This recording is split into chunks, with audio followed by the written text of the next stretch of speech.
Good morning class. Ridip Chand Chaudhary महाविद्यालय से मैं आज आपके सामने बीए फर्स्ट सेमेस्टर में हमारा टॉपिक है चेतना का अर्थ और परिभाषा और उसकी विशेषताएं देखनी आज हम। ठीक है, तो जैसे कि चेतना जो है, चेतना वर्ड का सबसे पहले प्रयोग किसने किया था? बुंटन ने, विलियम जेम्स ने। ठीक है,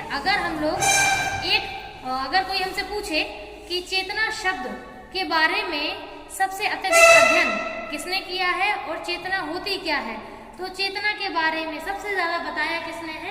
हमारा विलियम जेम्स ने। ठीक है, जेम्स एक ऐसे व्यक्ति थे जिन्होंने मनोविज्ञान के सभी कॉन्सेप्ट को थोड़ा थोड़ा कवर किया है और सबसे ज्यादा चेतना को कवर किया है। जेम्स के अकॉर्डिंग चेतना क्या थी? चेतना एक बहते पानी जैसी होती है। जैसे आप लोग अभी, जैसे हम लोग बैठे हुए हैं, तो अभी हम लोग कुछ सोच रहे हैं। ठीक है, आपने देखा होगा उसी थॉट से एक शब्द से जुड़कर दूसरा थॉट दिमाग में आ जाता है, फिर उसका कोई शब्द ऐसे निकल के आता है और उससे कोई थॉट जुड़ के दूसरा थॉट निकल के आता है। तो आप ये समझ सकते हैं कि हम सोच क्या रहे थे और हम अब क्या सोच रहे हैं।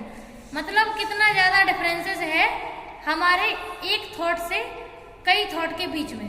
समझ रहे हैं? जैसे बहता पानी होता है, कहीं रुकता है क्या बहता पानी? बताइए, नहीं रुकता है ना। कहते हैं जो पानी बहता है वो साफ होता है और जो एक जगह रुक जाता है वो खराब होने लगता है। ठीक है, तो ऐसे साइकोलॉजी में यूज होता है। ये थॉट बिल्कुल एप्लीकेबल है साइकोलॉजी में। अगर आपकी थिंकिंग हमेशा क्या होगी? आपको हंसी क्यों आ रही है बेटा? बहुत देर से आ रही है, इसलिए हम उससे पूछ लें। ठीक है, देखो क्लास के टाइम पे क्या डिस्टर्बेंस होता है, समझ रहे हो ना। समझ में आ रहा है या नहीं आ रहा है वो रिएक्शन चाहिए हमें। केवल नहीं आ रहा है तो वो रिएक्शन दो कि नहीं आया, आ रहा है तो वो भी रिएक्शन चाहिए है। लेकिन स्माइल करोगे तो फिर हमें डिस्टर्बेंस होता है, मुझे समझ ये नहीं आता है कि बात क्या हो रही है ऐसी। ठीक है, तो अपन क्या कर रहे हैं? जैसे हमारे थॉट जो है, आप लोग खुद अपने साथ एक्सपीरियंस कर लो। आप लोग जैसे मान के चलो अकेले हो घर में, आप कुछ सोच रहे हो, सोचते सोचते सोचते सोचते आपका एक थॉट से दूसरा थॉट, दूसरे से तीसरा, तीसरे से चौथा और चौथे से पांचवा, ऐसे थॉट जो है वो एक से जुड़े होते हैं और बहुत आगे निकल जाते हैं। 5 मिनट बाद रियलाइज करो कि हमने सोचना किस थॉट से शुरू किया था, पहुंच किस थॉट पे गए। तो ऐसा क्यों होता है? क्योंकि हमारी जो चेतना है, चेतना हमारी स्थिर नहीं है। हमारी चेतना कभी भी एक जगह ठहरती नहीं है, हमेशा बहते पानी की तरह होती है, कभी भी एक जगह सीमित नहीं होती है। ठीक है, ये जेम्स का कहना था। ठीक है, उन्होंने कहा था कॉन्शियसनेस जो होती है, कॉन्शियसनेस को चेतना बोलते हैं, जो कभी भी एक जगह नहीं से ठहरती है, हमेशा बहती रहती है, बहते पानी की तरह। हमेशा सभी जो थॉट्स हैं, हमारे विचार हैं, वो विचारों से नए नए थॉट्स जुड़े होते हैं और वो कंटिन्यू बहते रहते हैं। जैसे तुम हो, अभी कुछ सोच रहे हो, ठीक है, सोते में आप सोचते हो, वो चेतना थोड़ी ना है। सोने वाली जो अवस्था है, सोते हुए मैं कैसे सोचते हो बताना जरा। जब आपको बहुत गहरी नींद आ जाती तब भी चलता है क्या? बात तो वही हो रही, नींद तो सही कहेंगे। आप सोने की कोशिश कर रहे हो और सो चुके हो, फर्क नहीं है दोनों में। कोशिश करने का मतलब आप सोए नहीं हो। अगर कोई भी एक आवाज लगाएगा तो आप तुरंत रिप्लाई दे दोगे, तो सोना थोड़ी होगा। सोने का तो मतलब ही है कि दिमाग पूरा रेस्टिंग में चला गया। चेतना और जो आप सोने का बात कर रहे हो वो चेतना नहीं होती है बेटा, वो अर्धचेतन, वो अचेतन स्थिति होती है। कौन सी होती है? अचेतन में कभी विचार नहीं आते हैं, सपने आते हैं। हम मानते हैं नींद में सपने आते हैं, लेकिन सपनों क्या हमेशा सपने आते हैं? बताओ, ऐसा है कंपल्सरी है क्या कि सोते ही सपने आना शुरू हो जाते हैं और जब तक सोते रहते हैं, जब तक जगते नहीं तब तक सपने आते नहीं ना? तो वो तो अचेतन स्थिति कहलाएगी। और सपनों में भी चेतन नहीं होती है। चेतन क्यों नहीं होती? चेतन का मतलब क्या है? आप अभी होश में हो तो चेतन होता है। आपसे हम अभी भी कोई भी सवाल पूछ लेंगे, आप तुरंत रिप्लाई दे पाओगे। क्या नींद में उतनी जल्दी रिप्लाई दे सकते हो? क्यों? क्योंकि आप चेतन की स्थिति में नहीं हो। ठीक है, चलो इसमें डेफिनेशन लिखो। फर्स्ट डेफिनेशन किसकी है? फर्स्ट है एटकिंसन, स्मिथ और हिलगार्ड। 4 लोगों ने मिलकर दी है 1889 में। इसमें क्या बोला है इन्होंने? हम लोग जब चेतना में होते हैं तो बाहरी और आंतरिक दोनों घटनाओं से अवगत होते हैं। हम लोग जब चेतना में होते हैं तो बाहरी और आंतरिक दोनों घटनाओं से अवगत होते हैं। इसका क्या मतलब हुआ? बताओ इसका क्या मतलब है?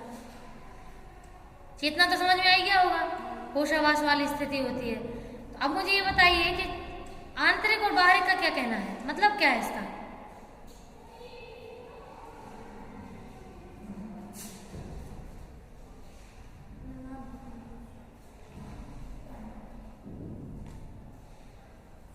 जैसे सामने कुछ भी देखते हो, सुन रहे हो, खा रहे हो, सूंघ रहे हो और तो त्वचा को भी महसूस हो रहा है, ये बाहरी है। बाहर की जितनी सूचनाएं हैं हमारे आसपास, वो सब सूचनाएं हमारे मस्तिष्क तक कौन लेके जाती है? बाहरी चेतना। ये ज्ञानेंद्रियां हैं, पढ़ी है ना? आंख, कान, नाक, जीभ और त्वचा क्या है? ज्ञानेंद्रियां, सेंस ऑर्गन है ये। तो ये बाहरी सूचनाओं को चेतना तक ले जाते हैं, ठीक है। एक होती है आंतरिक। कभी पेट में दर्द हुआ है? सर में, पैरों में? ये कौन सी सूचना है, बाहरी की आंतरिक? आंतरिक क्यों है? अंदर चल रही है ना। अब सोचो कि अगर आपकी कुछ ऐसी सेल्स एक्टिव होती ही नहीं जो अंदर की सूचनाएं ले जाती, तो क्या आपको कोई पता चलता कि पैरों में कहाँ दर्द हो रहा है? नहीं ना। तो ये कौन सी सूचनाएं हैं? आंतरिक। तो चेतना केवल बाहरी सूचनाओं की नहीं ली जाती है, चेतन स्थिति में हम लोग आंतरिक सूचनाओं को भी लेते हैं बेटा, नहीं तो पता ही नहीं चलता कभी कि कहाँ क्या प्रॉब्लम हो रही है। समझ रहे हो? हाँ, सूचनाएं दोनों प्रकार से अंदर जाती हैं, ठीक है।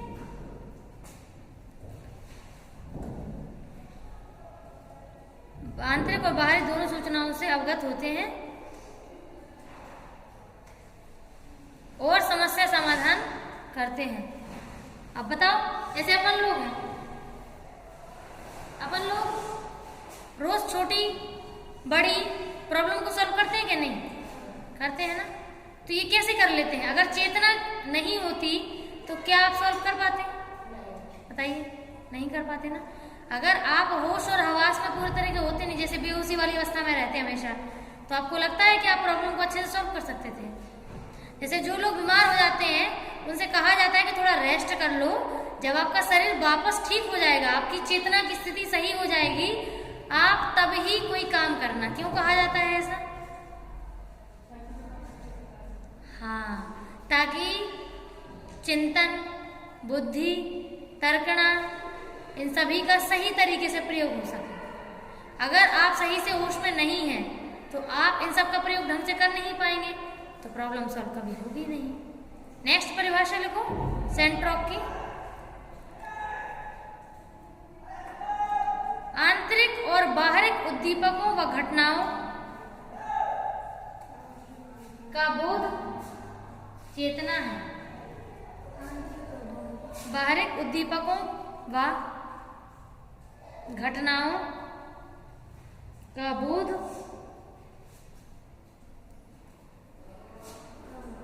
चेतना है। जैसे आपने देखा होगा, आपके सामने से कोई कीड़ा बहुत तेज गति से आ रहा है या कोई कचरा, आप तुरंत हाथ आगे कर लेते हो। कैसे कर लेते हो? क्योंकि आपकी चेतना की जो स्थिति है वो इतनी अच्छी है कि आपकी सूचना बहुत जल्दी मस्तिष्क तक पहुंचती है। आधा मिली सेकंड से भी कम लगता है सूचना को मस्तिष्क तक पहुंचने में, इतनी स्पीड से जाती है। जैसे करंट दौड़ता है ना बिजली का, बिल्कुल करंट जैसे ही जाती है हमारी इंफॉर्मेशन। अगर लिक्विड में जाती ना बेटा तो बहते बहते बहते बहते बहुत टाइम लग जाता। लिक्विड में तो जाती ही जाती है, लेकिन उसके साथ साथ करंट के फॉर्म में इंफॉर्मेशन जाती है, समझ नहीं? करंट के फॉर्म में जाती है, इसलिए इतनी गति से जाती है कि सूचना हमारे बॉडी को अटैक भी नहीं कर पाती, उससे पहले हम अपना बचाव कर लेते हैं, है ना। जैसे रैकेट खेलते हो, बैडमिंटन खेलते हो ना, चिड़िया आपने फेंकी ही है और उसके पास गई हो, तुरंत जैसे ही आती है आप तुरंत अटैक करते हो। कैसे कर लेते हो? क्योंकि आपकी चेतन की जो स्थिति है वो बहुत ही शानदार है, समझ गई? अगर चेतन की स्थिति में समस्याएं होती तो आप इतना जल्दी काम ही नहीं कर पाते, नहीं कर पाते ना। चलिए, तो परिभाषाएं तो हो चुकी है, अब समझने का काम है। लिखने का आप अपने आप से करिएगा, लिखाना हमें नहीं है। तो इसमें फर्स्ट पॉइंट है विशेषताओं में, चेतना की विशेषताएं, मतलब चेतना वास्तव में क्या क्या पॉइंट से कवर होती है। तो कुछ पॉइंट्स इसमें है। पहला पॉइंट है प्रत्यक्षात्मक प्रक्रियाओं की विकृति। तो आप प्रत्यक्षात्मक का मतलब क्या होता है? यानी कि पहचानना। प्रत्यक्षीकरण का मतलब होता है पहचानना। दीपा, भले ही आपका सिलेबस नहीं है, लेकिन अगर देख लोगे तो नुकसान नहीं हो जाएगा। आपने 3 इडियट मूवी देखी है? देखी है ना? उसमें जो वो होते हैं आमिर खान, वो उनकी क्लास का सिलेबस भी नहीं होता, लेकिन जो क्लास उन्हें खाली मिलती पढ़ने घुस जाते हैं, क्योंकि नॉलेज किसी भी विषय की हो कभी खराब नहीं जाती है। हम बहुत कोशिश करते हैं, बिल्कुल जैसे छोटा बड़ा समझाते हैं ना बच्चों को, है ना, वैसे ही समझाने की कोशिश करते हैं। लेकिन अगर आप लोग फिर भी ध्यान नहीं देते तो ऐसा लगता है क्लास से बाहर निकाल दें, एक भी सेकंड रुकने ना दें। समझ रहे हो ना? तो पहला वर्ड है प्रत्यक्षात्मक। तो प्रत्यक्षात्मक का मतलब होता है पहचानना। जैसे आपने अगर अपने घर में कोई नई चीज आई, आपने एक बार पहचान लिया कि ये चीज ये है, बाकी घर वालों ने भी उस चीज को देखा हुआ है। अगर आपको दोबारा उस चीज की जरूरत है, तो आप मान लो वो नहीं मिल रही आपको, तो आप घर वालों को बोलते हो कि वो चीज ढूंढ दो। उनने अगर देखी हुई हो तो बता पाएंगे ना वो कहाँ रखी है। उनने कभी देखी ना हो कि वो कौन सी चीज आप पहली बार लाए, आपने रख दी छुपा के, या फिर ऐसे रख दी है कि मिल ही नहीं रही है, तो वो कैसे ढूंढेगा? उसको तो इमेज ही नहीं बनी है, उसके मस्तिष्क में कोई सूचना है ही नहीं जिस चीज की आप बात कर रहे हो। तो क्या प्रत्यक्षीकरण हो पाएगा?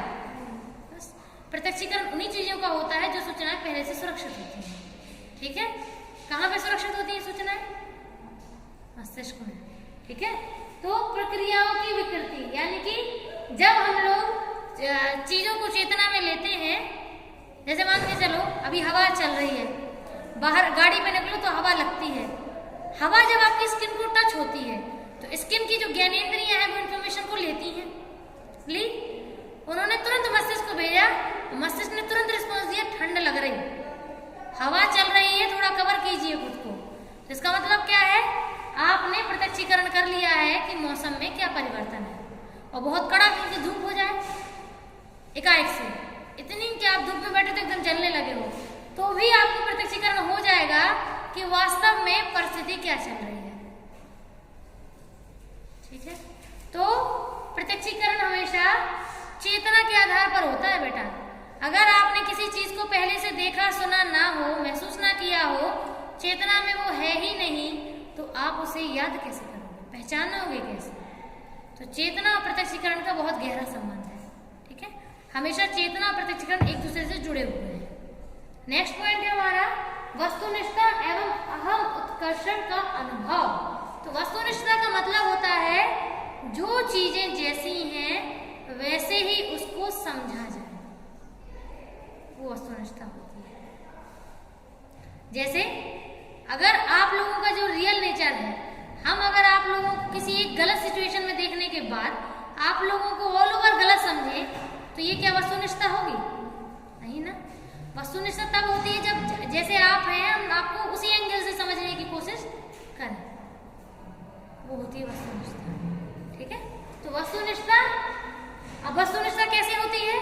जब आपके सामने जो चीजें हैं उनका आप सही प्रत्यक्षीकरण कर पाए, तब वस्तुनिष्ठता आती है। ठीक है? जैसे छोटा बच्चा होता है, जब उसे आप ये बताते हैं कि जो 4 पहियों की गाड़ी होती है उसे कार कहते हैं, उसको तो कार लो, ट्रक लो और बस लो सब एक जैसी लगती है। तो क्या वो सही प्रत्यक्षीकरण कर रहा है? नहीं कर रहा है ना। चेतन स्मृति उसके दिमाग में तो जा रही है, इंफॉर्मेशन तो मस्तिष्क में जा रही है, लेकिन वो सही प्रत्यक्षीकरण नहीं कर रहा है। सही प्रत्यक्षीकरण कब होता है? जब वो सबके बीच में सही सही फर्क करने लगे और जो जैसा है उसको वैसा ही समझे, बस को बस समझे, ट्रक को ट्रक समझे। चेतना से तो जा रही है इंफॉर्मेशन, लेकिन अगर सही प्रत्यक्षीकरण नहीं करेगी तो इंफॉर्मेशन जो है कभी भी सही नहीं जाएगी। ठीक है? तो दूसरा पॉइंट समझ में आया वस्तुनिष्ठता वाला? ये चेतन अनुभव तो जो है वो तो होते ही रहते हैं, लेकिन चेतन अनुभव भी आप अगर वैसे ही कर रहे हो जैसे हैं तो ठीक है, और अगर वैसे नहीं कर पा रहे जैसे हैं तो यानी कि आपकी सोच में कोई ना कोई दिक्कत है। ठीक है? नेक्स्ट है धनात्मक संवेगित गुण। ठीक है? तो धनात्मक मतलब पॉजिटिव, सकारात्मक। ठीक है? संवेगित मतलब इमोशनल। ये का है एंड में, इसको थोड़ा सही कर लीजिएगा। ये ठीक है। तो सांवेगिक मतलब होता है इमोशनल, इमोशन, ठीक है। तो धनात्मक मतलब पॉजिटिव, सकारात्मक, और असामयिक मतलब इमोशन। तो अब जब आप चेतन की स्थिति में बिल्कुल सही इमोशन में रहोगे तो आपको खराब चीज में भी पॉजिटिविटी नजर आएगी। और अगर बहुत खराब मूड है और आप एकदम बहुत खूबसूरत जगह पे भी घूमने चले जाओ तो आपको अच्छा नहीं लगेगा। सब चीजें इमोशन से जुड़ी होती हैं। हमारा मूड अच्छा होगा तो दृश्य अच्छा दिखेगा, और मूड अच्छा नहीं होगा तो दृश्य भी खराब होगा। तो चेतन की जो स्थिति है वो उस इमोशन पर टिकी होती है, ठीक है। हम तुम्हें ऊटी घुमाने लेवा जाए और मूड बहुत ही ज्यादा खराब है तो ऊटी सुंदर लगेगा क्या? नहीं ना। तो इमोशन और चेतना का बहुत गहरा संबंध है। अगर चेतना, भले ही चेतन तो आप है ही, देखो होश में है तो चेतन की स्थिति तो है ही, लेकिन आपके इमोशन सही नहीं होंगे तो चेतना से इंफॉर्मेशन सही नहीं जाएगी। नेक्स्ट है सच्चाई का आत्म सत्यापित ज्ञान। मतलब जो चीज सत्य है वो तो सत्य है, वो नहीं बदल पाएगा। लेकिन अगर आपके लिए सत्य अलग है, दूसरे के लिए सत्य अलग है, तीसरे के लिए अलग है, एक ही फैक्ट है और तीनों लोगों के लिए अलग अलग है, तो इसका मतलब है कि आपने चेतना से सही सूचना नहीं ली है। क्योंकि कहते हैं ना कि भले ही सबके लिए, मतलब अकॉर्डिंग टू सिचुएशन चीजें, परिस्थितियां बदलती हैं, लेकिन जो सही है और जो गलत है वो थोड़ी बदल जाता है, ठीक है। आप परिभाषा बदल दो अपने हिसाब से, वो बात अलग है, समझ रहे हैं। जैसे कभी कभी हम लोग सही और गलत की परिभाषा अपनी परिस्थिति के अनुसार बदल देते हैं, है ना। जैसे कभी आपने देखा होगा हम लोग बाहर हैं और सोचते हैं काश थोड़ी देर बारिश रुक जाती, बस हम घर पहुंच जाते, फिर हो जाए बारिश। तो इसका मतलब समझ रहे हो, जो हो रहा है वो तो हो ही रहा है, लेकिन आप अपनी परिस्थिति के अनुसार उन चीजों को बदलने की कोशिश करते हो, समझ रहे ना। तो हम लोग, ये तो छोटी मोटी चीज है, इससे बड़ी बड़ी चीजें होती हैं। अपने स्वार्थ को सिद्ध करने के लिए व्यक्ति बहुत सारी सिचुएशन को मोल्ड करने की कोशिश करता है, लेकिन सत्य बदल थोड़ा जाता है, ठीक है। तो सच्चाई का आत्म सत्यापित ज्ञान मतलब जो चीजें सही हैं वो तो सही है, लेकिन आप एक्सेप्ट भी तो करो कि वो सही है। बोलो।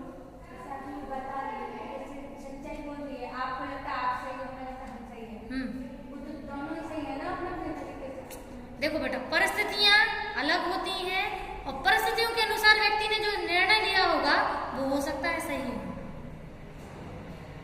ठीक है। इसीलिए कभी भी किसी भी पर्सन को हमेशा जज नहीं करना चाहिए। मालूम है क्यों? क्योंकि सिचुएशन का इम्पैक्ट भी होता है बेटा। और देखो हर पर्सन अलग है, कभी कभी सिचुएशन के अकॉर्डिंग, जैसे मान के चलो सेम सिचुएशन हमने आप चारों को दी, आपने अलग तरीके से निर्णय लिया, आपने अलग। क्यों लिया पता है? क्योंकि आपका जो पूर्व अनुभव था, आपने जो कुछ सीखा है, आपके जीन्स अलग है, उस वजह से आपका डिसीजन मेकिंग प्रोसेस अलग है। लेकिन ऐसा मतलब, इसका मतलब ये नहीं है कि सभी लोग गलत हैं, लेकिन सभी लोग सही भी तो नहीं हो सकते हैं। ऐसा भी तो हो सकता है, जैसे दो प्रकार के लोग होते हैं, एक अच्छे और एक बुरे। अच्छा व्यक्ति जटिल से जटिल परिस्थिति में भी ऐसा निर्णय लेगा जिससे दूसरों को चोट नहीं पहुंचेगी, ठीक है, वो चीज सही है। और गलत से गलत व्यक्ति जो होता है, सबसे बुरा व्यक्ति, वो अच्छी परिस्थिति में भी अपने स्वार्थ के लिए निर्णय लेता है, तो वो गलत नहीं कहलाएगा। उस परिस्थिति के अनुसार तो हम मानते हैं। साइकोलॉजी कहती क्या है आपको शायद पता नहीं है, आप लोग ढंग से पढ़ते नहीं हो ना। साइकोलॉजी का एक ही ये है मेन, एक सेंटेंस चलता है इसमें कि everything is true according to situation. Fact सभी के लिए, जैसे परिस्थितियां चेंज हो जाती है ना, कोई भी सही गलत नहीं होता है, परिस्थितियां सही गलत बनाती हैं, समझ गए। कोई भी सही और गलत कभी नहीं होता है, केवल सिचुएशन उसको सही और गलत बना देती है। हमारे एंगल से देखो, हमने जो डिसीजन लिया है, हमें पता है कि हमने किन हालातों में वो डिसीजन लिया हुआ।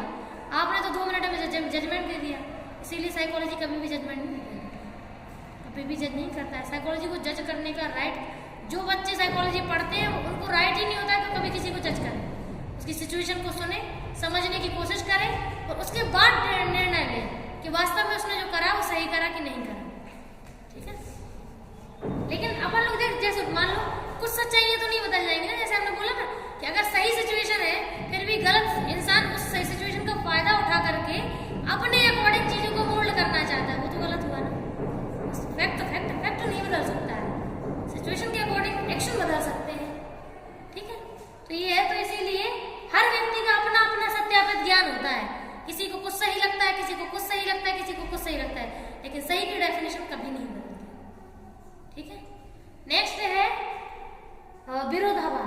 तो विरोधाभास का मतलब कभी कभी चेतना में कुछ ऐसी परिस्थितियां आ जाती हैं कि आप डिसाइड नहीं कर पाते हो आप ये करें कि वो करें। ठीक है, तो वो तो देखो सभी के साथ होता है, और इसके लिए सबसे बढ़िया तरीका है एक आपका ऐसा गाइड हो जो आपकी उस चेतना की स्थिति को इतना स्ट्रॉन्ग तरीके से आपको बता पाए कि आप अच्छे से डिसीजन ले पाए। ठीक है, क्योंकि हर सबकी एज में होता है। जैसे हम लोग हैं, हम लोग जब टीन एज में थे 19, 20, 22 की एज में, तो बहुत सारे ऐसे इमेच्योर डिसीजन लिए हैं। अब लगता है यार बहुत ज्यादा बकवास डिसीजन थे, नहीं लेने चाहिए थे। लेकिन उस समय क्या है, तो हम लोग को गाइडेंस देने वाला कोई था ही नहीं, घर में सबसे बड़े हैं। अब लेकिन हम पूरा जिम्मेदारी निभाते हैं अपने छोटों को गाइड करने की। उनको हमेशा अकॉर्डिंग टू सिचुएशन जो गलतियां हम सब लोगों से हुई हैं वो उन लोगों को करने नहीं देते हैं, अपनी गलतियां भी बताते हैं। ऐसा नहीं है कि अपन लोग अपने आप को हाईलाइट करते हैं, बिल्कुल भी नहीं। जब तक आप अपनी कमियां दूसरों के सामने नहीं बताओगे वो आपकी चीजों को समझेगा नहीं, है ना। तो ये है, तो अब उनको गाइड करते रहते हैं कि भैया इस सिचुएशन में ऐसे डिसीजन मत लेना, क्योंकि अभी तो ले लोगे, अभी तो इमोशन में बह के ले लोगे, बाद में रियलाइज होगा यार बहुत इमेच्योर डिसीजन नहीं लेने चाहिए थे, है ना। क्योंकि इस समय इमोशन बहुत ज्यादा रिलीज होते हैं। 15 to 16 से 22 तक की एज में इतने ज्यादा इमोशन रिलीज होते हैं जितनी पूरी उम्र में नहीं होते हैं। सबसे ज्यादा इमोशनल चेंजेस होते हैं, तो बहुत सारे बकवास डिसीजन ले लेते हैं इमोशन में बह करके, बाद में बहुत अभी रियलाइज होता है इस एज में क्या यार, तो मतलब बच्चों जैसी हरकत थी, वास्तव में ऐसा लगता है नहीं करना चाहिए ऐसे। ठीक है, विरोधाभास हो गया। नेक्स्ट है एकत्र और समायोजन। ठीक है, संयोजन। तो एकत्र मतलब जब आप चेतना में होते हैं तो कभी कभी एक ही डिसीजन लेते हैं, ठीक है, और आपका वो डिसीजन सही भी होता है। लेकिन कभी कभी आप कई सारे डिसीजन को मिलाकर के उसका संयोजन करते हैं और एक निर्णय लेने की कोशिश करते हैं। ठीक है, तो चेतना में ही सब कुछ हो रहा है। और लास्ट है अनिवार्यनीयता। ठीक है, तो अनिवार्यनीयता का मतलब जो है, आई थिंक इसमें